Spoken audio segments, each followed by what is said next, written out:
Hello friends, welcome to drama spoiler. अब से मैं सोच रही हूँ मूवी एक्सप्लेन करने की, वो भी वीडियो फॉर्मेट में। कुछ नया ट्राई कर रही हूँ। दुआ करो कि जैसे कॉपीराइट या स्ट्राइक कुछ भी ना लगे। और हाँ, मूवी देखने के बाद कमेंट में जरूर बोलना कि मुझे क्या सही करना है। तो मूवी के स्टार्टिंग में हमारी हीरोइन जियांग को दिखाता है, जिसने आज फॉरेन लैंग्वेज में ग्रेजुएशन कंप्लीट की है। और ये शख्स जो आगे बैठा है, ये है पेई फैमिली का दूसरा बेटा पेई यूंग सियाओ, जो जियांग की मंगेतर है। शायद जल्द ही उन दोनों का शादी होने वाला है। दूसरे सीन में दिखाता है, रात को पेई यून का बर्थडे पार्टी चल रहा था। यून तो अपने दोस्तों के साथ मस्त था, लेकिन जियांग पास आते ही एक नेकलेस दे के प्रपोज करता है, वो भी अपने सारे दोस्तों के सामने, और कान में बोलता है मेरे दोस्तों के सामने अच्छे से पेश आओ। ये सब सुन के जियांग सोचती है, क्या ये मैरिज सही है? और दूर खड़े यून के बड़े भाई को देख के मन ही मन बोलती है, ये आसमान का वो सितारा है जिसे सिर्फ दूर से देखा जा सकता है। बाद में जब जियांग घर लौट रही थी, वो पार्किंग में अपने मंगेतर को किसी और के साथ रोमांस करता देख लेती है। मानो उसके पांव तले जमीन ही खिसक गई। तभी कोई उसे वहाँ से खींच के दूर लेता है। वो और कोई नहीं, यूंग सियाओ का बड़ा भाई पेई जिन था। जिन पूछता है, क्या उसे रंगे हाथ पकड़ना चाहती हो? जियांग बोलती है, नहीं, रहने दो। ऐसे भी यहाँ सभी सोचते हैं मैं एक बड़े घर के लड़के से शादी कर रही हूँ। अगर ये सब बाहर आएगा, मेरे दोस्तों के सामने मेरी बेइज्जती होगी।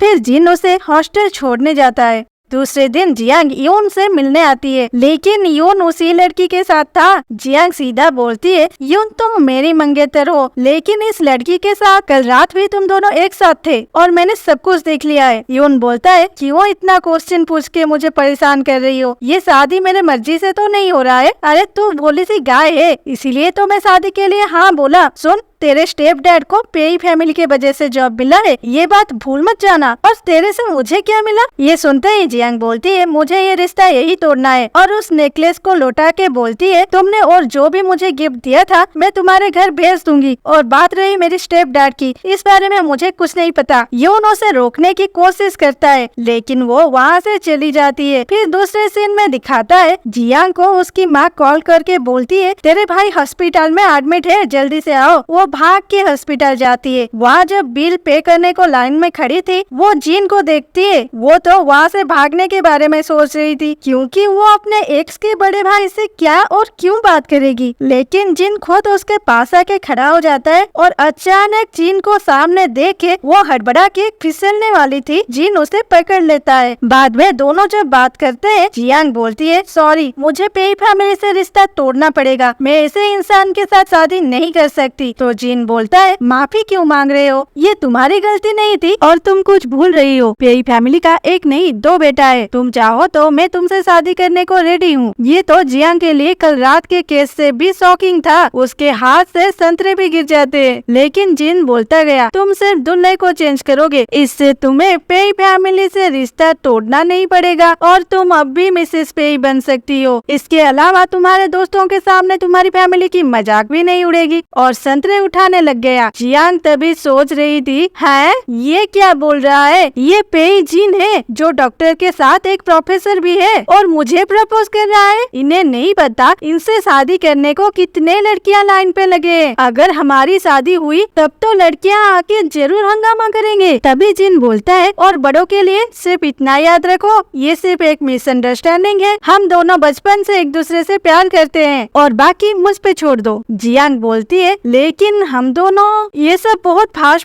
चल रहा है, मुझे थोड़ा सोचने को टाइम तो दो। वैसे भी मैं अभी शादी के लिए प्रिपेयर नहीं हूँ। तो जिन बोलता है, तो ठीक है, मैं अभी बिजनेस ट्रिप में बाहर जा रहा हूँ, लेकिन 1 वीक के बाद जब मैं लौटूंगा तुम्हें आंसर देना होगा, वो भी हाँ में। ये सुनते ही हाँ बोल के जियांग वहाँ से भाग जाती है और जिन वहीं पे खड़े होके स्माइल देता है। फिर कहानी शिफ्ट होता है वीकेंड को। तब जियांग अपने दादी के यहाँ डिनर कर रही थी और दादी बड़े ही सुकून के साथ जियांग के लिए वेडिंग ड्रेस सिल रही थी। ये देख के जियांग थोड़ी सी सैड हो जाती है। बोलती है, दादी वो सब छोड़ो, अभी तो सिर्फ एंगेजमेंट हुआ है, क्या पता शादी होगा या नहीं। ये सुनते ही दादी बोली, क्या हुआ है, कुछ प्रॉब्लम है क्या? तभी जियांग को अपने माँ की बातें याद आ जाती है। जब वो ब्रेकअप के बारे में अपने माँ से बात करने गई थी, तब माँ बात क्या करेगी, साफ साफ बोल दी, जल्दी से शादी कर लो, तुम्हारी दादी की तबीयत सही नहीं है, उसे और परेशान मत करो। इसीलिए वो कुछ बोल नहीं पाती, लेकिन वो रोने लगती है। ये देख के दादी दादी बोलती है, जियांग मैं तुम्हारी माँ जैसी नहीं हूँ, तुम्हें अगर ये शादी नहीं करना है तो बोल। हाँ तुम्हारे दादाजी मरने से पहले पेई फैमिली में तुम्हारी शादी फिक्स किए थे, लेकिन ये शादी तुम्हारी खुशी से बड़ा नहीं है। मैं तो तुम्हें खुश देखना चाहती हूँ। और जियांग उनकी दिल दुखाना नहीं चाहती थी। वो रोते हुए खाना खाने लगी। फिर रात को जिन को कॉल करके बोलती है, मैं शादी के लिए तैयार हूँ। फिर क्या होना था, सुबह होते ही जिन टपक पड़ा जियांग के घर। वो तो उसके बिजनेस ट्रिप को ही लात मार के आ गया था, कहीं जियांग बाद में मुकर न जाए। लेकिन जियांग उसे देख के बोलती है, जाओ यहाँ से, मेरी दादी आ जाएगी। तभी दादी आ गई और पूछती है, कौन है ये। जियांग कुछ बोलने से पहले जिन बोलता है, ग्रैंडमा मैं पेई जिन, जियांग की मंगेतर, पेई योंगसियाओ का बड़ा भाई। और ये बात सुनते ही दादी जी टपक गई। अरे नहीं, डॉक्टर तो घर पे थी, क्या करे, बच गई बुढ़िया। फिर दादी के पूछने पर जिन बोला, ये सब एक मिसअंडरस्टैंडिंग है दादी, मैं और जियांग बचपन से क्लोज है, लेकिन मैं थोड़ा एजेड हूँ ना। इसके अलावा यून और जियांग एक ही उम्र के हैं, इसीलिए तो दादाजी उन दोनों का शादी कराने का सोच रहे हैं। दादी पूछती है, कितनी एज गैप है। जिन बोलता है, 7 साल का। दादी बोलती है, बस तो शादी कर लो, मैं तो सिर्फ मेरी बच्ची को खुश देखना चाहती हूँ। इधर यून के पास जियांग के भेजे हुए गिफ्ट आते ही यून भड़क जाता है। वो अपने दोस्त को बोलता है, इस लड़की की हिम्मत तो देख, मेरे पैसे के लिए मुझसे शादी करने वाली थी, अब मुझे मेरे ही दिया हुआ गिफ्ट लौटा के महान बन रही है। यून का दोस्त बोलता है, अरे जाओ उसे मनाओ, तुम दोनों के फैमिली में ये तो डिसाइड हुआ था कि शादी होगा, लेकिन जियांग की शादी किससे होगी अभी तक तय नहीं हुई है। अगर जियांग तुम्हारे भाई से शादी कर लेगी तो। यून बोलता है, जिन उसे भाव ही नहीं देगा, लेकिन उसे क्या पता था, ये दोनों तो इधर कोर्ट मैरिज भी कर लिए। शादी के बाद गाड़ी में बैठ के जियांग कुछ सोच रही थी तो जिन उसकी सीट बेल्ट लगा के पूछता है, कहाँ पे हो। तो जियांग बोलती है, कुछ नहीं, मुझे नहीं पता था कि शादी इतना सिंपल भी हो सकती है। ये सुनते ही जियांग कार स्टार्ट करके सीधा चर्च पहुंच जाता है, जहाँ पहले से जियांग की दादी सारी तैयारी करके रखी थी। वेडिंग ड्रेस भी कंप्लीट हो चुका था। जियांग वो सब पहन के आते ही जिन सभी के सामने उसे प्रपोज करता है। जियांग बहुत खुश थी। फिर दोनों जिन के घर मतलब अपने घर में जाते हैं, जहाँ जिन बोलता है, तुम्हें भूख लग रही होगी ना, थोड़ी देर इंतजार करो, मैं तुम्हारे लिए खाना बनाता हूँ। तुम्हें खाना बनाना भी आता है, रुको मैं भी तुम्हें हेल्प करूंगी। और जिन के पास भाग के आती है और जिन से टकरा जाती है। तो जिन बोलता है, कोई हेल्प नहीं चाहिए, अगर हेल्प करना है तो ये एप्रॉन मुझे पहना दो। जियांग एप्रॉन पहनाती है। फिर जिन खाना बनाता है। जियांग तो एक टक जिन को ही देख रही थी। ये देख के खाना बनाने के बाद जिन ये बोलता है, बस आज के लिए इतना ही गुरु, चलो खाते हैं। खाना खा के जियांग बहुत खुश हो जाती है। फिर जिन बोलता है, खाना खा लिए तो अब वो काम भी कर लेते हैं। ये बोल के वहाँ से चला जाता है। जियांग सोचती है, वो क्या। फिर जिन उसे बेड पे लेके उसके साथ रोमांस करता है। ऐसे सीन देखना हो तो सब्सक्राइब कर लो, नहीं तो ये सिर्फ जियांग मन ही मन सोचेगी। तभी जिन बोलता है, अरे आओ ना। हाँ जी, ये सपना ही था जियांग की। फिर जिन जियांग को खींच के अपने रूम को ले जाता है। पास आके पूछता है, तुम्हारी चेहरा इतना रेड क्यों है। फिर उसे अपने एटीएम कार्ड और प्रॉपर्टी के कागज देता है। जियांग बोलती है, नहीं तुम मुझे बहुत हेल्प कर चुकी हो, ये सब मुझे नहीं चाहिए। और उसके बाद बेड पे बैठ जाती है। ये सुन के जिन बोलता है, तब तो तुम्हें मेरी और एक बात मानना ही होगा। जिन को इतने करीब देख के जियांग नर्वस होके बोलती है, क्या। जिन बोलता है, मुझे ये मिस्टर पेई मत बुलाया करो, कुछ और स्वीट सा बोलो ना। तो जियांग मुस्कुरा के बोलती है, जिन बुला सकती हूँ। फिर जिन जियांग को बोलता है, तुम इतना नर्वस मत हो, ये तुम्हारी घर है, यहाँ तुम जो चाहे वो करो, लेकिन स्टोर रूम को मत जाना, और ये रूम सिर्फ तुम्हारे लिए है, मैं तुम्हें थोड़ा स्पेस तो जरूर दूंगा। और वहाँ से चला जाता है। रात को उसके साथ बीते 1 महीने में जो भी कुछ हुआ था उसके बारे में वो एक अंकल को चिट्ठी लिखती है। वो अंकल उसे स्पॉन्सर किए थे, जिसके वजह से ही जियांग ग्रेजुएट हो पाई। जियांग उन्हें अपने मोबाइल नंबर भी देती है, जिससे उन दोनों को आगे बात करने में आसानी हो। दूसरे दिन जियांग बहुत खुश थी, उसको नौकरी मिल गई थी और आज फर्स्ट डे था। जिन उसे छोड़ने गया था, वो जियांग को एक नेकलेस भी गिफ्ट किया। जियांग तो सोच रही थी इतनी करीब आके जिन उसे गुड बाय किस करने वाला है, तो वो शर्मा के वहाँ से भाग जाती है। फिर जियांग अपने बचपन के बारे में सोचता है, जहाँ जिन जब दुखी था जियांग उसके चॉकलेट देते हुए बातें करती है। आज भी जिन उसी ब्रांड के चॉकलेट खाते हुए अपने बचपन के प्यार को याद कर रहा था, जबकि वो उसी से ही शादी किया था। तभी तो मैं कहूँ एकदम से शादी करने को राजी हो गया। फिर वो हॉस्पिटल में बिजी हो गया। इधर यून जियांग के ऑफिस के बाहर गुलदस्ता पकड़ के खड़ा था। जियांग अपने ऑफिस ऑफिस से काम खत्म करके जब लौटी, यून सीधा उसे पकड़ लिया। जियांग अपने ऑफिस के सामने तमाशा होने से बचने के लिए यून के साथ कैफे चली गई, जहाँ वो साफ साफ बोल दी, देखो हमारी ब्रेकअप हो चुकी है, मुझे परेशान करना बंद करो, मैं चलती हूँ। लेकिन यून उसे रोक के एक रिंग गिफ्ट करता है और शादी करने को मनाता है। लेकिन जियांग उस रिंग को फेंक के बोलती है, मेरी शादी हो चुकी है, मेरा पीछा मत करो। ये सुनते ही यून बोला, शादी? तेरे जैसे गोल्ड डिगर को इतनी जल्दी और एक बकरा कैसे मिल गया? क्या चाहिए तुझे? पैसा ना?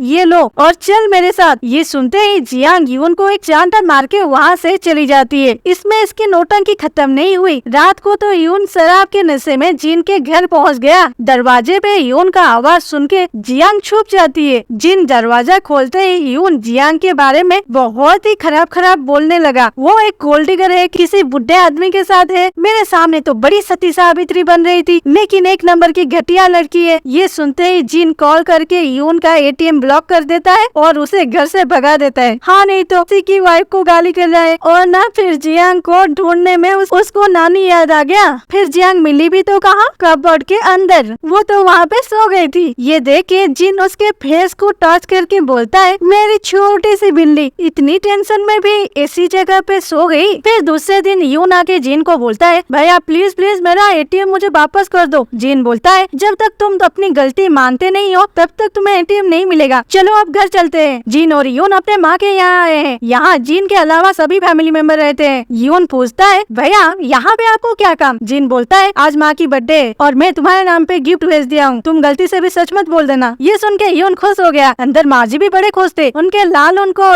इतने सारे ज्वेलरी जो गिफ्ट दिया है वो आके यून को गले भी लगाती है, लेकिन जिन के और देखती भी नहीं। जिन बोलता है, मैं हॉस्पिटल चलता हूँ। तो जिन का बहन उसे रोकती है, बोलती है, भाई हमारे साथ खाना खा के जाओ। लेकिन माँ बोलती है, जाने दो, यहाँ इसका क्या काम? इससे पता चलता है जिन को उसकी माँ पसंद नहीं करती थी। जिन वहाँ से चला जाता है। इधर दूसरे दिन जियांग की मैनेजर उसे किसी फाइल में गड़बड़ी हुई है बोल के बहुत गाली करके उसे क्लाइंट को मनाने को बोलता है। जब जियांग उन्हें बोलती है, मैं नहीं जाऊंगी, तो वो बोलते हैं, तो तुम्हारे पास और एक चॉइस है, तुम तो पेई फैमिली में सबको जानते हो ना, तो तुम पेई यून से बात करो। ये सुनते ही कोई रास्ता ना पाके वो क्लाइंट के पास जाती भी है और उनके साथ शराब भी पीती है। लेकिन जब वहाँ से खिसकने की सोचती है तब वो क्लाइंट उसके साथ जबरदस्ती करता है। तभी वहाँ जीन आके जियांग को छुड़ाता है और उस क्लाइंट पे केस करने का धमकी देता है। तो वो क्लाइंट वहाँ से घबरा के चला जाता है। उसके बाद जियांग जिन को देख के बहुत रोती है और गले लग के बोलती है, मुझे यहाँ नहीं रहना, मुझे घर ले चलो। जिन उसे गोद में उठा के घर ले जाता है। जियांग को घर में उदास देख के जिन पूछता है, अच्छा बोलो तो तुम क्या सोच रहे हो? जियांग बोलती है, मैं सोचती थी एक स्टेबल जॉब मिल जाए तो मैं अच्छे से जीऊंगी, लेकिन ऐसी जॉब मुझे नहीं चाहिए। मैं तो कुछ और करना चाहती थी, ट्रांसलेटर की जॉब, लेकिन उसमें कोई गारंटी नहीं है, मैं बहुत आगे भी जा सकती हूँ, नहीं तो। ये सुन के जिन मुस्कुराते हुए बोलता है, जो तुम चाहती हो वो तुम करो और दूसरों को ना बोलना भी सीखो, थोड़ा तो बुरी बनो, मैं हूँ ना। और जियांग को अपने गोद में सुला देता है। जियांग के सोने के बाद जिन अपने असिस्टेंट को कॉल करके बोलता है, आज ये सब जियांग के साथ क्यों हुआ पता लगाओ और जियांग के लिए एक अच्छी सी ट्रांसलेटर वाला नौकरी देखो। दूसरे दिन ही जियांग अपनी जॉब छोड़ के अपने माँ के यहाँ आई और उन्हें बोली, मैं इस जॉब में खुश नहीं थी इसलिए जॉब छोड़ दी। तो माँ बोली, इतनी अच्छी जॉब छोड़ दी, अब ऐसी जॉब कहाँ मिलेगी? नहीं, मैं यून को कॉल करती हूँ, वो कुछ करेगा। ये सुनते ही जियांग बोली, उसने मुझसे चीट किया है इसीलिए मैं ब्रेकअप कर ली। ये सुनते ही माँ तो बॉम्ब के जैसे ब्लास्ट हो गई, तुम स्टूपिड हो, इतने अच्छे पैसे वालों को छोड़ दी, अरे इस शादी से हमारी फैमिली को कितना फायदा होता। और फिर से यून को कॉल करने जा ही रही थी। जियांग बोले, तुम्हें जो करना है करो, मैं सिर्फ ये बोलने आई थी कि मुझे ये शादी नहीं करनी, मैं चलती हूँ। जियांग की माँ को तो अपने बेटी की जरा सी भी चिंता नहीं थी, वो तो सीधा यून को कॉल करके बातें करने लगती है। दूसरे ओर जियांग अपने बचपन के बारे में सोचती है, कैसे उसकी माँ उसे मारती थी, कैसे उसके पिता मरने के बाद दूसरी शादी करके उसे छोड़ के चली गई और अपने नई पति और बेटे से कैसे अच्छे से पेश आती है। ये सब सोच के रोड पे ही बैठ के रोने लगी। उधर जिन को पता चल गया था कि ये सारे ऑफिस वाला लफड़ा यून के वजह से हुआ था, तो वो जियांग के लोकेशन सर्च करके उसके पास जाता है। जियांग को जिन तभी एक एंजल जैसे लगी जो हर टाइम उसकी केयर करता है। जियांग को इतनी प्यार कभी नहीं मिली थी। घर आते ही उसे उस अंकल का मैसेज मिला, तो वो भी आज के बारे में सब कुछ अंकल को बोली। वो बोली कि मैं जब से जिन के साथ शादी की हूँ इतने प्रॉब्लम के बाद भी खुश हूँ, जैसे ग्रैंडमा के अलावा कोई तो है जो मेरे दिल से केयर करता है। अंकल भी रिप्लाई देते हैं और तभी जियांग की माँ उसे कॉल करके बोलती है, जियांग सुबह के लिए सॉरी, क्या करूँ, तेरी बातें सुन के मैं टेंशन हो गई थी, छोड़ो उन बातों को, मिट्टी डालो उन पे। सुनो, तुम ट्यूसडे को मुझसे मिलने आना। ये सुनते ही जियांग खुश हो जाती है क्योंकि वो सोच रही थी कि उसके माँ को उसके जन्मदिन याद है। और जब ट्यूसडे को वो अपने माँ से मिली, माँ ने सीधा उसे होटल के कमरे में ले गई और बोली, अरे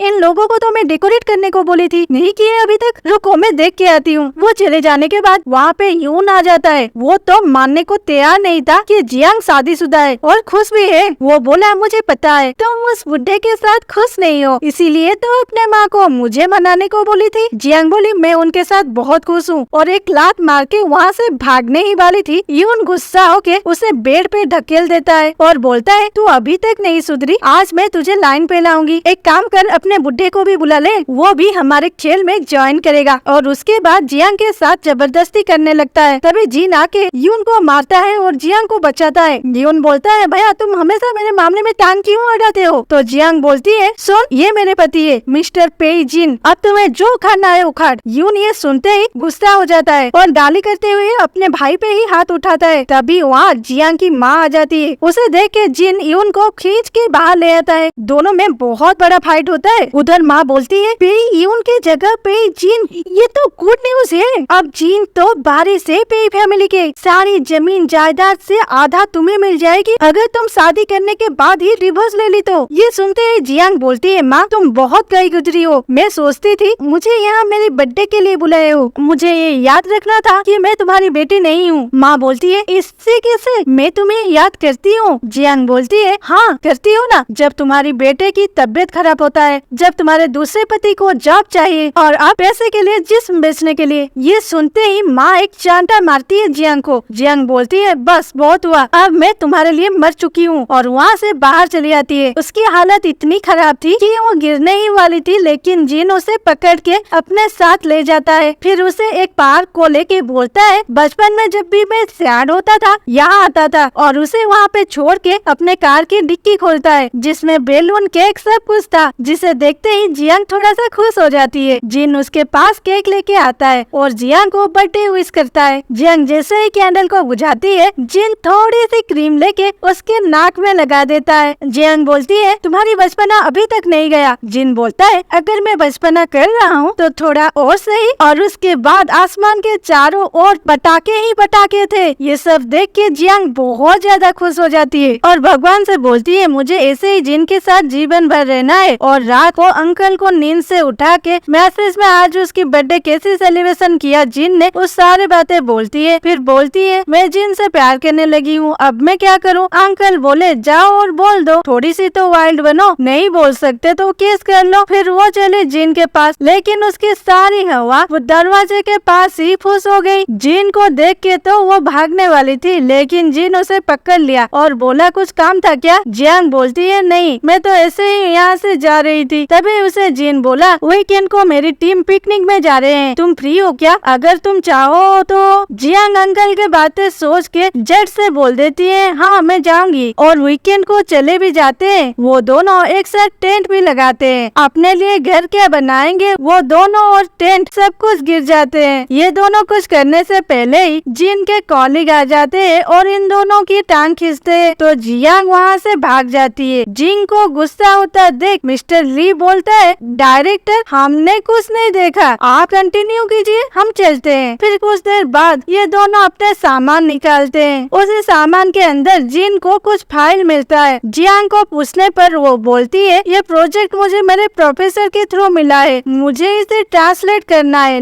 लेकिन ये सारे मेडिकल टर्म मेरे पल्ले नहीं आई, तो मैं ये फाइल यहाँ ले आई फ्री टाइम में रिवाइज करने के लिए। जिन बोलता है, अच्छा तो तुम्हारे पति और मुझे दोनों को ये टर्म अच्छे से पता है, अब ये तुम्हारे ऊपर है, तुम किसका हेल्प लेना चाहते हो? ये सुनते ही जियांग बहुत खुश हो जाती है और बोलती है, प्रोफेसर पे प्लीज हेल्प कीजिए। फिर जिन उसे हेल्प करता है। जियांग यहाँ पढ़ाई क्या करेगी, जिन को घूरने लगती है। तो जिन बोलता है, क्या कर रहे हो, पढ़ाई करो। फिर भी जियांग उसे घूरने लगती है। ये देख के जिन उसे किस करने ही वाला था, तभी मिस्टर ली फिर से टपकता है। जियांग तो फिर से भाग जाती है और जिन को गुस्सा देख ली बोलता है डायरेक्टर गुस्सा मत होना, मैं तो डिनर के लिए बुलाने आया था। उधर यून अपने दोस्त को सारी बातें बोलता है। दोस्त बोलता है छोड़ो जाने भी दो ना, वैसे भी तू तो जियांग को पसंद नहीं करता था। यून बोलता है हाँ अभी भी नहीं करता, लेकिन ये बात अगर मेरे दोस्तों को पता चलेगा मेरे तो थू थू हो जाएगा, मेरा तो थू थू हो जाएगा। मुझे जियांग से कुछ भी करके शादी करना है। सुन तू चल मेरे साथ। दोस्त पूछता है कहाँ? यून बोलता है मेरी बहन बोल रही थी जिन आज घर पे नहीं होगा तो चलो रेड मारते हैं। मुझे डाउट है कि ये दोनों सिर्फ मेरे सामने एक्टिंग कर रहे हैं। फिर वो दोनों जिन के घर जाके वहाँ की तलाशी करते हैं और यून तो बहुत खुश हो जाता है और बोलता है देख ना यहाँ पे वेडिंग फोटो है ना ये दोनों एक रूम में रहते हैं, ये पक्का ड्रामा कर रहे हैं। लेकिन स्टोर रूम बोल के जिन जिस रूम को जियांग को जाने के लिए मना किया था वहाँ जाके उसे पता चलता है जिन तो बचपन से जियांग को प्यार करता है, फिर भी वो बाज नहीं आता। वो बोलता है ये सारी सीक्रेट अभी मेरा है, मैं जियांग को फिर से पाने के लिए इसे इस्तेमाल करूंगा। और इधर जियांग और जिन एक साथ एक ही टेंट पे सोते हैं। जियांग के सोने के बाद जिन उसे किस करके बोलता है बस ऐसे ही मेरे साथ हमेशा रहना। फिर दोनों जब सुबह लौटते हैं घर पे पेई रियान बैठी थी, जिन की बहन। वो जियांग को देख के बोलती है अरे भाभी आप यहाँ पे, आपको बड़े भाई का एड्रेस भी बताए। जियांग क्या बोलेगी सोचने से पहले ही जिन बोला ये तेरी भाभी तो है लेकिन बड़ी वाली। रियान बोलती है तुम दोनों सच में? जियांग अब भी इस बात को दबाना चाहती थी लेकिन रियान बोलती है यही तो मैं चाहती थी। जियांग बोलती है क्या? रियान बोली मुझे उस यून पे थोड़ा सा भी भरोसा नहीं है और तुम ठहरी ताजुब कली, इसलिए मैं चाहती थी तुम बड़े भाई से शादी करो। अब तुम दोनों को देखो एक साथ कितने अच्छे लग रहे हो। अच्छा पहले ये बताओ भाभी मुझे एक प्रिंसेस कब दोगी? ये सुन के जियांग फिर से भाग जाती है और ये दोनों भाई बहन हंसी मजाक करते हुए बातें करते हैं। फिर जियांग अपने कपड़े पैक करती है। जिन जब उसके पास आता है वो बोलती है मैं टूर पे जा रही हूँ उस प्रोजेक्ट के लिए। जियांग तो चाहती थी जिन उसके साथ चले लेकिन जिन उसके बातों को नजरअंदाज करके बोला अरे ये हील पुराना हो गया है, इसे फेंक दो मैं दूसरा ले आता हूँ। जिन बोलती है अरे नहीं नहीं ये मुझे अंकल ने दिए थे, मैं इसे सारे इवेंट में पहन के जाती हूँ। फिर भी जिन उस हील को फेंकने के लिए फोर्स करता है तो जियांग उसे रूम से निकाल देता है। फिर रात को यून आके जियांग को पटाने की कोशिश करता है। बोलता है हाँ मैं गलत था लेकिन क्या तुम मुझे माफ नहीं कर सकते? क्या तुम्हें बचपन के किस्से याद नहीं? कैसे तुम्हें मैं दूसरों से बचाता था और तुम नर्वस हो जाओ तो तुम्हें ऑरेंज कैंडी देता था,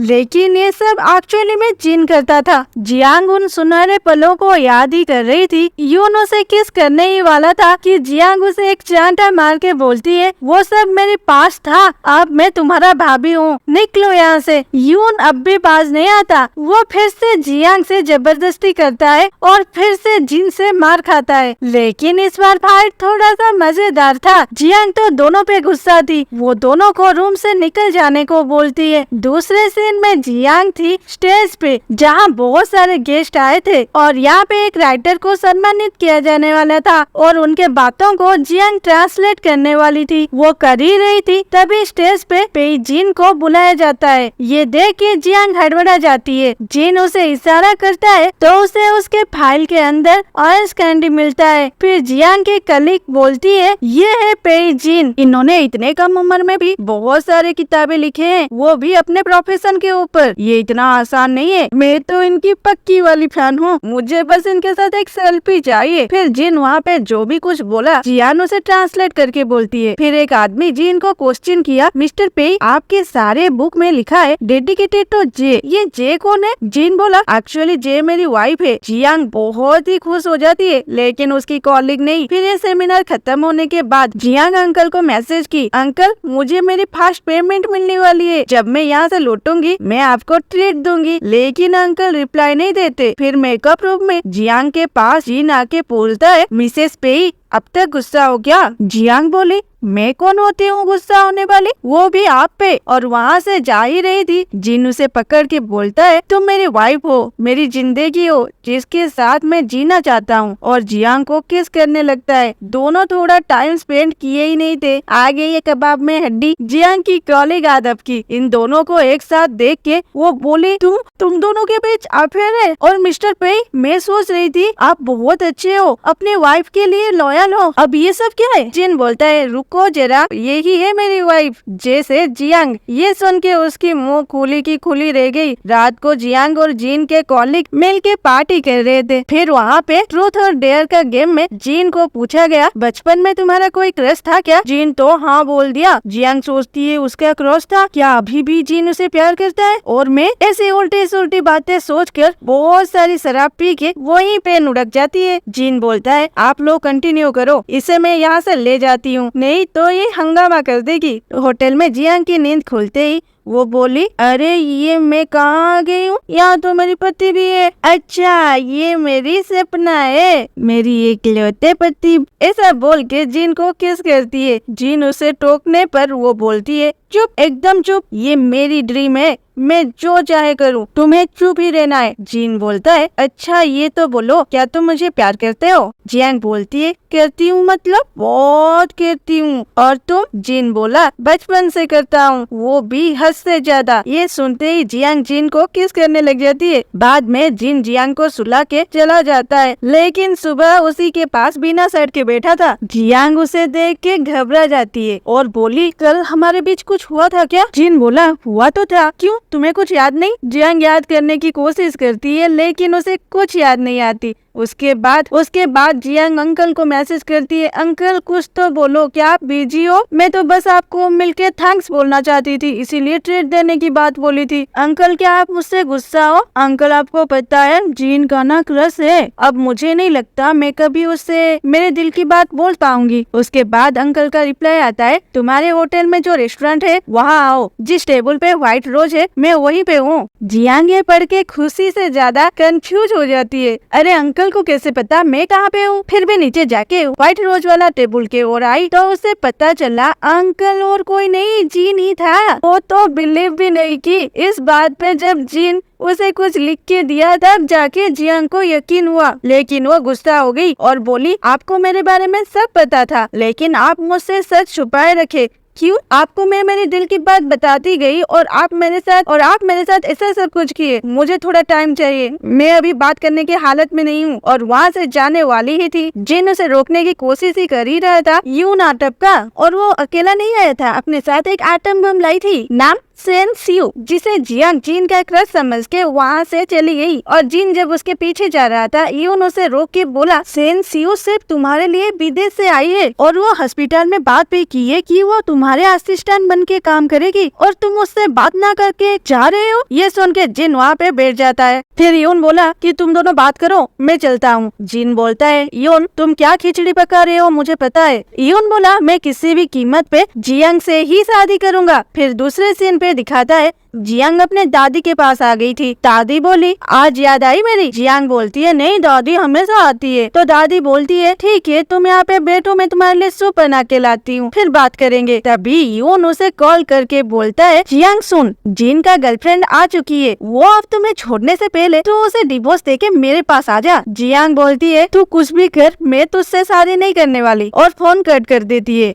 तो यून सीधा अपने घर जाता है और दादाजी से बोलता है दादाजी मैं जितनी जल्दी हो सके उतनी जल्दी जियांग से शादी करना चाहता हूँ। ये बात जब रियान को पता चली वो बोली भाई तू पागल है क्या, बड़े भाई और जियांग कोर्ट मैरिज कर चुके हैं फिर भी तू ये सब कर रहा है। यून बोलता है कोर्ट मैरिज से क्या होगा, इस शादी के बारे में किसी को पता ही नहीं है। जब दादाजी हम दोनों की शादी पब्लिकली अनाउंस कर देंगे तब उन दोनों को डिवोर्स लेना ही होगा। रियान बोलती है ये होने से पहले मैं ही दादाजी को सच बोल दूंगी। यून बोलता है मेरी डियर बहना अब बहुत लेट हो चुका है। दादाजी जियांग की की फैमिली को बुला भी चुके हैं। हमारे शादी की डेट फिक्स होने वाला है, तुम अब कुछ नहीं कर सकते, चलो मेरी एंगेजमेंट पार्टी में। लेकिन रियान उसी वक्त जीन को मैसेज कर देती है, बड़े भाई जल्दी से घर आ जा, नहीं तो ये यून आज जियांग से एंगेजमेंट कर ही लेगा। दूसरे ओर जियांग माँ और दादी तीनों आगे थे दादाजी से मिलने। ग्रैंडपा जब बोले मैं यून और जियांग की शादी जल्द से जल्द करना चाहता हूँ, यून तो बड़ा खुश था। लेकिन दादी बोलती है यून से नहीं नहीं, जीन से शादी कराना है। ग्रैंडपा बोलते हैं आप ये क्या बोल रहे हो? तो जियांग कुछ बोलने से पहले ही माँ उसे रोक देती है। ये तो अब भी चाहती थी जियांग यून से शादी करे, तभी वहाँ जीन आ जाता है और दादाजी को बोलता है दादाजी सॉरी, लेकिन हम दोनों ने कोर्ट मैरिज कर लिया है। ये सुनते ही ग्रैंडपा गुस्सा होके बोलते हैं ये नहीं हो सकता, तुम मेरी फैमिली का बदनामी करना चाहते हो क्या? तभी यून बोलता है दादाजी शांत हो जाइए, इस मैरिज के बारे में किसी को नहीं पता, बस इन दोनों का डिवोर्स करा दो, फिर मैं जियांग से शादी। ये बोलते ही ग्रैंडपा यून के सर को मार के बोलते हैं इन दोनों ने तो जो किया सो किया, तू तो और बदनामी कराएगा मेरे खानदान का। जियांग बोलती है यून सुन ले, कुछ भी हो जाए, चाहे मैं तुम्हारे भाई से अलग भी हो जाऊं, लेकिन तुमसे शादी नहीं करूंगी। तभी ग्रैंडपा को दादी बोलती है अरे आप बैठिए तो सही, आप टेंशन क्यों ले रहे हैं, ये सही है ना? अगर जियांग किसी और फैमिली में शादी करती तो ना बदनामी होती, दोनों फैमिली में शादी होगी ये तो तय हुआ था, लेकिन किससे होगी ये तो किसी को नहीं पता। फिर भी अगर कोई बात करे तो करने दो, मेरे दोनों बच्चे खुश है, मैं इसी में खुश हूँ। ये सुन के दादाजी मान जाते हैं, लेकिन थोड़ा थोड़ा अभी भी उनमें गुस्सा था। फिर भी दादी के कहने पर इन दोनों को ब्लेसिंग देते हैं। तब तो यून का मुंह देखने लायक था। रात को जिन जियांग से बात करने की ट्राई करता है, लेकिन जियांग अभी भी गुस्सा थी। जिन बोलता है अच्छा बात नहीं करोगे तो देखते हैं कैसे नहीं करोगे, और जियांग को किस करता है। फिर जियांग भी सोचती है पास्ट को देख के अगर मैं प्रेजेंट को भूल जाऊं तो सही नहीं होगा, अब तो मैं जिन के साथ खुश हूँ, और वो जिन को माफ कर देती है। दूसरे दिन जब जियांग जिन के लिए खाना लेके हॉस्पिटल गई थी, वहाँ वो जिन को सेंसू के साथ इस हालत में देख लेती है। ये देखते ही गुस्से से वहाँ से भाग जाती है। जिन उसके पीछे जाता है, लेकिन मिस्टर ली रोक के बोलते हैं डायरेक्टर एक पेशेंट देख के जाओ, वो आपका वेट कर रहा है। जियांग को क्या पता कि सेंसू उसे दरवाजे के पास देख ली थी और जिन पे गिर जाने की एक्टिंग की थी। फिर दूसरे सीन पे जियांग और सेंसू एक कैफे में थे। सेंसू जियांग को बोल रही थी तो है क्या, ना तेरी फैमिली बैकग्राउंड है, ना कोई जॉब प्रोफाइल है, ना तो देखने को सुंदर है, तो मिसेस पे बनने के लायक ही नहीं है। जियांग थोड़ा सैड हो जाती है। तभी वहाँ जीन आके बोलता है मिस सेन, आप भूल रहे हो कि जियांग मिसेस पे ही है, और आप है कौन जो मेरे पत्नी से इस तरह पेश आएगी, ना आप मेरे क्रश थे ना एक्स। ये सुन के जियांग खुश हो जाती है। फिर वो दोनों वहाँ से चले जाते हैं। रात को यून जियांग के घर आके जियांग को बेहोश करके वहाँ से ले जाता है। जियांग की आँख होटल में खुलती है। वो यून को सामने देख के बोलती है यून तू पागल है क्या, मैं तेरा भाभी हूँ, फिर भी तू ऐसी हरकत कर रहा है, तू चाहता क्या है? यून बोलता है कुछ नहीं, बस मैं कुछ रिपोर्टर वगैरह को बुलाया था और वो लोग यहाँ आके हमारे वैसी वाली फोटो खींचेंगे, फिर मैं ऐलान करूंगा कि तुम मेरी मंगेतर हो और जल्द ही हमारी शादी होगा। और जियांग को बेड पे ढकेल के पोज देता है जैसे रिपोर्टर उन दोनों का फोटो खींच ले। लेकिन जब रिपोर्टर आते हैं, यून एक लड़की के साथ रूम में था, रिपोर्टर उनके फोटो उठा लेते हैं। यून बोलता है, यून उन लोगों को धमकी देता है अगर ये फोटो बाहर लीक हुआ तो तुम सबको मैं मार दूंगा। फिर दिखाता है जब रिपोर्टर आया है सोच के यून पोज दिया था, तब भी वहाँ जीना के यून को बहुत मारता है। जियांग उसे रोक के बोली जिन इसने रिपोर्टर बुलाया है, अब क्या करे? तो जिन बोला डोंट वरी, रिपोर्टर को अच्छी मसालेदार खबर जरूर मिलेगा। और यून का शर्ट खोल के उसे रोप से बांध दिया था, जिसे यून के बोलने पर एक रूम सर्विस वाला खोल रहा था। फिर दूसरे सीन पे यून को ग्रैंडपा मार रहे थे। जिन के पूछने पर ग्रैंडपा बोलते हैं देख इसने बाहर क्या क्या गुल खिलाया है, ये सब न्यूज में वायरल हुआ है। देख के जियांग बहुत खुश हो जाती है। ये देख के यून गुस्सा होके बोलता है हंसो मत, ये सब तुम दोनों की कारस्तानी है, मैं उन्हें वार्निंग देके आया था जैसे ये न्यूज कभी भी बाहर नहीं आएगा, फिर भी ये वायरल हुआ, मतलब ये सब तुम दोनों ने किया है। तभी ग्रैंडपा उसे मार के बोलते हैं उन दोनों को क्यों गाली कर रहे हो, तुम कहाँ पे क्या कर रहे हो, क्या उन दोनों को बता के करते हो? अब यून क्या बोलेगा, अगर सच बोल दिया तो और मार पड़ेगा। फिर दादाजी बोलते हैं अब कुछ नहीं हो सकता। इस नालायक से तुम्हारी शादी करने वाली थी मैं, अब अगले महीने ही तेरी शादी होगा, वो भी जिन के साथ।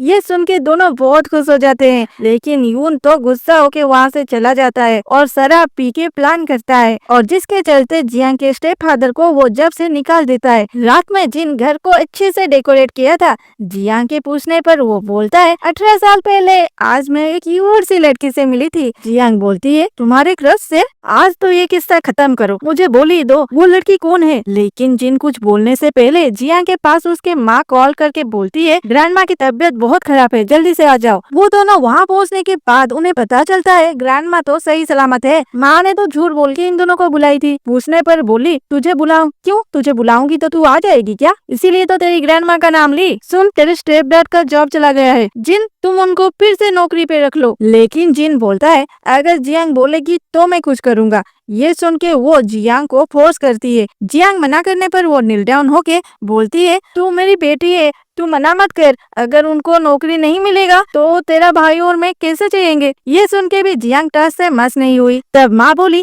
अगर उनको नौकरी नहीं मिली तो मैं सुसाइड कर दूंगी, और सर पिटने लगी। उसकी नौटंकी देख के ग्रैंडमा को हार्ट अटैक आ गई। फिर सभी हॉस्पिटल गए। वहाँ पे ग्रैंडमा की ऑपरेशन स्टार्ट हो गई। एक और ग्रैंडमा की ऑपरेशन चल रही थी तो दूसरे और माँ अभी भी अपने पति के लिए जियांग को फोर्स कर रही थी।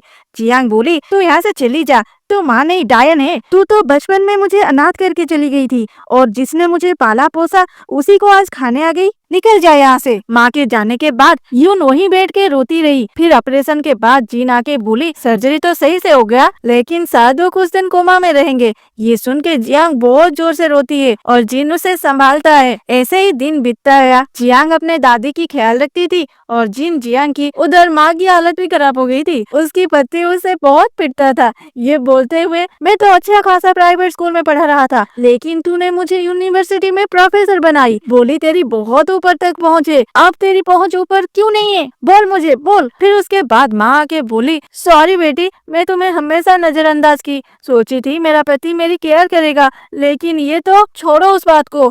बेटी तेरी माँ उसे डिवोर्स देके फिर से तुम दोनों के पास रहना चाहती है। वो तुम्हारी ग्रैंड माँ की केयर भी करेगी, प्लीज मुझे माफ कर दो। जियान बोलती है रहने दो, मेरी ग्रैंड माँ की ख्याल में रख सकती हूँ, तू वापस चली जा। क्या पता कल फिर से तू बोलेगी वो तेरी जान है। माँ रोते हुए जाने के बाद जियांग फिर से रोने लगी। जिन उसे सहारा दिया। ये देख के सेंसु गुस्सा हो गई। जियांग जब लौटी तब वो सेंसु को उसके दादी के रूम से निकलते हुए देखी। वो जल्दी से दादी के पास आई, लेकिन दादी ठीक थी तो वो कुछ बोली नहीं। जिन भी सेंसु को देख के बोला तुम दादी के रूम में क्या कर रहे थे? सेंसु बोली ऐसे ही रूटीन चेकअप के लिए आई थी, लेकिन दूसरे दिन दादी की तबीयत बिगड़ जाती है। फिर उनकी फिर से ऑपरेशन हुआ। दादी अच्छी खासी थी। एकदम से सर्जरी की बात सुन के जियांग को सेंसु पे डाउट हुआ, तो वो सेंसु के पास जाके पूछी तू मेरी ग्रैंडमा के रूम में क्या कर रही थी? सच बता। सेंसु बोली तू पागल हो गई है क्या? वो मेरी पेशेंट है, मैं चेकअप के लिए गई थी तो क्या हुआ? तेरी ये बकवास पे जिन भी भरोसा नहीं करेगा। तभी वह जिन आके जियांग को वहाँ से ले गया। जियांग बोली तुम क्या कर रही हो? उसने मेरी ग्रैंडमा पे अटैक किए और तुम उसके साइड ले रहे हो। जिन बोला अरे उसके खिलाफ कोई सबूत नहीं है और मैंने ग्रैंडमा के अच्छे से चेकअप किया है, कुछ भी अनयूजुअल नहीं मिला मुझे। जियांग बोली तो क्या मैं झूठ बोल रही हूँ? तुझे मुझ पे भरोसा नहीं है? जिन उसे और कुछ समझाने से पहले ही वो गुस्से से वहाँ से चली जाती है। फिर जिन सेंसु के पास आके बोली तूने कुछ तो गड़बड़ी की है, कल से तुम्हें सस्पेंड किया जाता है, नहीं तो आज ही निकल जाए यहाँ से। वो सेंसु की एक भी बात नहीं सुना और उसे निकाल दिया। दूसरे सीन में जिन के पास यून का दोस्त आता है। उनके बातों से पता चला कि ये यून और जिन का कॉमन फ्रेंड है, लेकिन अब तक तो यून के साइड ले रहा था। वो जिन के साथ जियांग के दादी के पास गई। जियांग अब भी जिन पे उखड़ी हुई थी। वो जिन से बात भी नहीं की। तो जिन के जाने के बाद यून का दोस्त बोला भाभी क्या तुम जिन पे गुस्सा हो? जियांग बोलती है मुझे उस बारे में बात नहीं करनी। वो बोलता है भाभी तुम्हारे घर में एक रूम है, शायद उस रूम में आज तक तुम गई नहीं। जियांग बोलती है ऐसी कोई रूम नहीं है, सिर्फ स्टोर रूम के अलावा। तो वो बोलता है स्टोर रूम? अच्छा स्टोर रूम, मैं और कुछ नहीं बोलूंगा, लेकिन एक बार जाना जरूर उस स्टोर रूम पे। उसमें बहुत सारे राज है, तुम्हारे पति का क्रश भी, और ये हमारा सीक्रेट है। जियांग क्या करेगी सोचने से पहले ही दादी को होश आ जाती है। जियांग तो डॉक्टर बुला रही थी। दादी बोली रुको बेटी, जियांग मुझे कब से होश आ गई है, मैं उस लड़के का बात भी सुना, तू अभी घर जा। थोड़ा रेस्ट कर और उस रूम को जा, क्या पता तुम दोनों में जो मिसअंडरस्टैंडिंग है वो दूर हो जाए। जियांग बोलती है, दादी मैं तुम्हारे साथ रहना चाहती हूँ। दादी उसे अपने गोद में सुला देती है। रात को जियांग पूरा सीआईडी की तरह छुपते छुपते उस रूम को चली जाती है और वहाँ पे वो जो देखी उसकी तो रोंगटे खड़े हो गए। वहाँ थी जियांग की बहुत सारी फोटो बचपन से आज तक का, उसके साथ कुछ नोट भी। 2008 हम दोनों के फैमिली में शादी फिक्स हुआ है, क्या ये लड़की मेरी है? 2017 मेरी बिल्ली अभी हाई स्कूल में है। 2018 बिल्ली अभी कॉलेज में है और ये सब मेरे सिंड्रेला के लिए। 2022 में विदेश जा रहा हूँ। 2024 मेरी बिल्ली ग्रेजुएट हो गई। 2024 हम दोनों ने शादी कर ली। फिर उसके खत जो था अंकल के लिए और बहुत सारे ऑरेंज कैंडी, तो उसे उसकी बचपन की बातें याद आ गई। तभी वहाँ जीन आ जाता है। जियांग वहाँ जीन को देख के बोलती है, तो वो लड़का तुम थे जो हमेशा मेरे साथ था, लेकिन तुम बोले क्यों नहीं? जिन बोलता है, मैं नहीं चाहता था तुम मेरे एहसान तले दब जाओ, मैं चाहता था तुम मुझसे प्यार करो। तो जियांग जिन को कैंडी खिला के बोलती है, जिन आई लव यू। तो जिन रोते हुए उसे किस करता है। दोनों ही बहुत रोते हैं। फिर जियांग जिन का टैंक खींचता है, ये बोल के अच्छा तो तुम्हारा क्रश मैं थी। फिर वहाँ से भाग जाती है। फिर जिन उसे पकड़ के फिर से किस करके अपने रूम में ले जाता है। सुबह दोनों बहुत खुश थे। दोनों एक दूसरे को गुड मॉर्निंग किस भी किए। दूसरे और दादाजी और रियान शादी के लिए तैयारियां कर रहे थे। ये सब देख के यून गुस्सा हो जाता है। वो बोलता है, ग्रैंडपा आप अगर उन दोनों के शादी करना चाहते हो तो ये बिजनेस मेरे नाम पे कर दो। जिन तो डॉक्टर है, वो ये सब नहीं संभाल पाएगा। ग्रैंडपा बोले, तू तो कोई काम का नहीं है और पेरी फैमिली का बिजनेस चाहता है। तो सुन, तेरा भाई अगर बिजनेस नहीं संभाल पाएगा, तेरी भाभी है ना। ये सुन के यून गुस्सा हो जाता है और बोलता है, सब कुछ उसके लिए क्यों?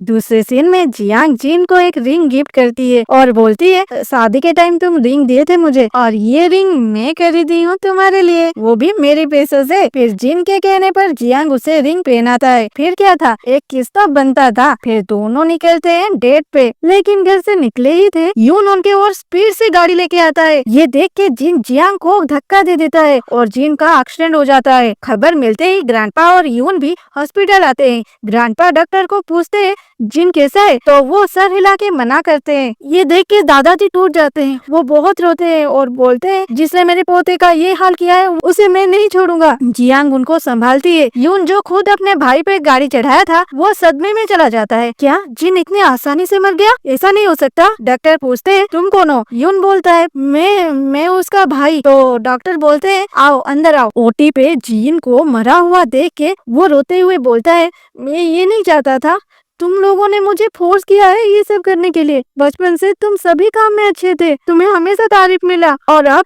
तूने मेरी वाइफ को भी मुझसे छीन लिया और बिजनेस भी। मैं और क्या करता? और खुद को चांटा मार के रोने लगा। तभी जिन बोला, तो इसलिए तू मुझे मार डालेगा? तू पीदी सा लड़का मुझे कार से हिट करेगा? यून बोलता है, तू जिंदा है? जिन बोलता है, क्यों तू चाहता था मैं मर जाऊं? और क्या बोल रहा था, सभी मुझे पसंद करते हैं, लेकिन तेरे पास तो सब कुछ था। जानते हो, मैं बचपन से सिर्फ एक से जेलस किया हूँ और वो तू है। जब भी मैं देखता था माँ तुझे गले लगा रही है, तब मैं सोचता था काश मेरे पास जो भी है सब तुम्हें देके माँ की प्यार में ले पाता। थोड़ा तो सोचा होता बचपन से आज तक मुझे क्या मिला है। लेकिन जियांग अलग है, वो मेरी जिंदगी है, उसके वजह से मैं जिंदा हूँ। यून को तो और कुछ सुनना ही नहीं था, वो वहाँ से जा ही रहा था। जिन फिर से बोला, मेरे पास एक्सीडेंट का फुटेज भी है और अब तुमने जो भी सब बोला उसका रिकॉर्डिंग भी। अगर तू और कभी भी ऐसा कुछ किया, मैं भूल जाऊंगा कि तू मेरा भाई है, समझे? यून रोते हुए हाँ बोल के वहाँ से चला जाता है और जिन बचपन को याद करके उस रिकॉर्डिंग को डस्टबिन में फेंक देता है।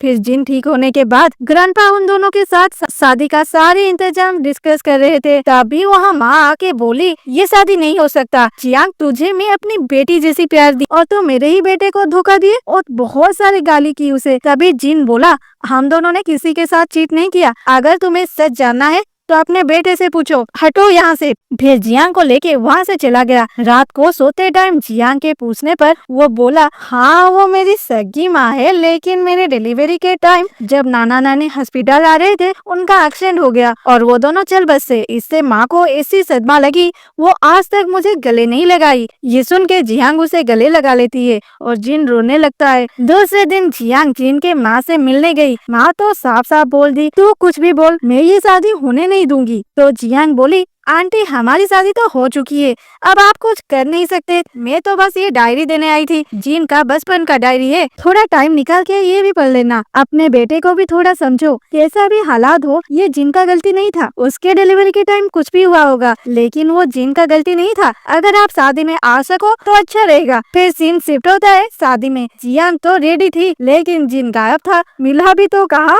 अपने भाई यून के साथ। जियांग बोली, अब यहाँ पे यून थोड़ा भी कुछ किया ना तो मार मार के तेरा फेस बिगाड़ दूंगी। यून बोला, अरे भाभी जी थोड़ा आराम से। जिन थोड़ा नर्वस था, इसीलिए मैं उसे बाहर लाया था। ये सुन के जिन बोला, जियांग चलो अंदर, ये कुछ भी बोल रहा है। अंदर शादी तो चल रहा था, लेकिन जिन अपने माँ को ढूंढ रहा था। माँ के एंट्री पर तो सारे माँ की ओर देखने लगे, यहाँ तक कि शादी भी रुक गया। माँ बोली, मुझे नहीं देखो, दुल्हा दुल्हन को देखो।